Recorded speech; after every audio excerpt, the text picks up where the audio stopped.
नमस्कार. जय जवान या यूट्यूब चॅनलमध्ये आपण सर्वांचं स्वागत. आज मी आपणाला एक अविस्मरणीय गोष्ट सांगणार आहे. शंखध्वनी करून संकटमुक्त झालेल्या राजाची गोष्ट आहे.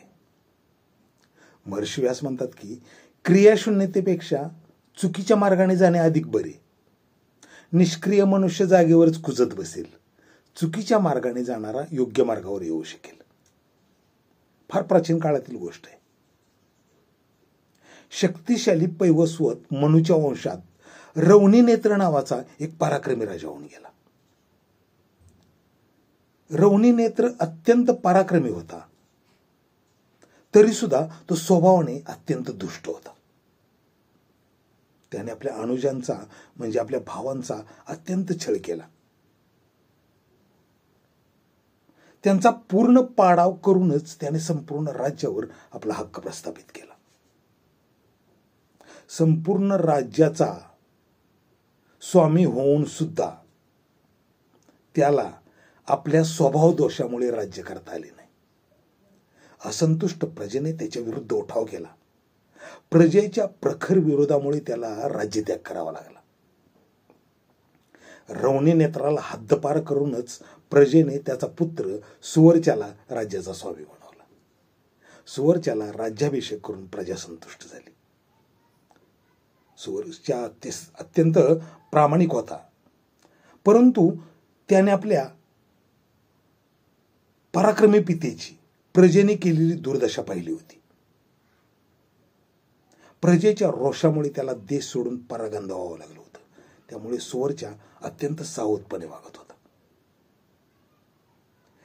प्रजेचे हित करण्यासाठी तो सदैव तत्पर असे. त्याचा स्वभाव अत्यंत दयाळू होता. दानधर्म करण्याकडे त्याची वृत्ती होती, परंतु दानधर्माचा अतिरेक झाल्यामुळं राज्याची तिजोरी हळूहळू खाली व्हायला लागली. प्रजा प्रसन्न झाली होती, परंतु सैनिक आणि त्याच्या मंत्रिमंडळातील लोक ही नाराज झालीत.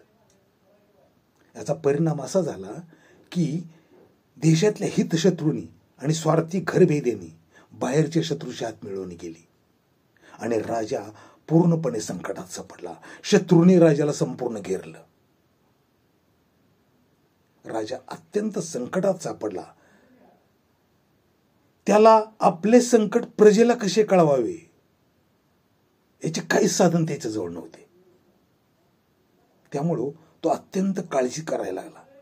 यातून बाहेर कसा पडावं याचा मार्ग त्याला सुचेना. त्यानं शेवटचा पर्याय म्हणून सौंदावर उभे राहून शंखनाद करायला सुरुवात केली. राजा शंखनाद करतोय ही बातमी वाऱ्यासारखी राज्यात पसरली.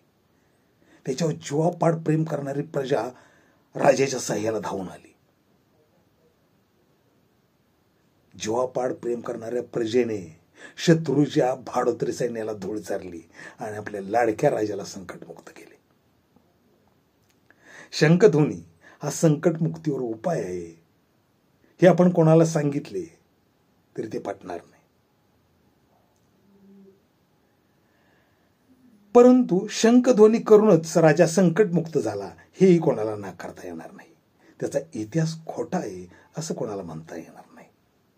आपल्याला कल्पनाही करता येणार नाही अशा मार्गाने राजा सुवर्च्याने आपल्या शत्रूचा नाश केला. त्यामुळे त्या राजाला करंदम ही संज्ञा प्राप्त झाली. या गोष्टीतून अनेक गोष्टी शिकण्यासारख्या आहेत, परंतु संकट समयी निष्क्रिय राहू नका. निष्क्रिय राहाल तर नाश निश्चित आहे. म्हणून राजा सुवर्च्या प्रमाणे सुचेल त्या मार्गाने संकटमुक्त होण्याचा प्रयत्न करा. व्हिडिओ आवडला असेल तर लाईक करा, सबस्क्राईब करा, व्हायरल करा. धन्यवाद. जय हिंद, जय महाराष्ट्र, जय जवान, जय श्रीराम.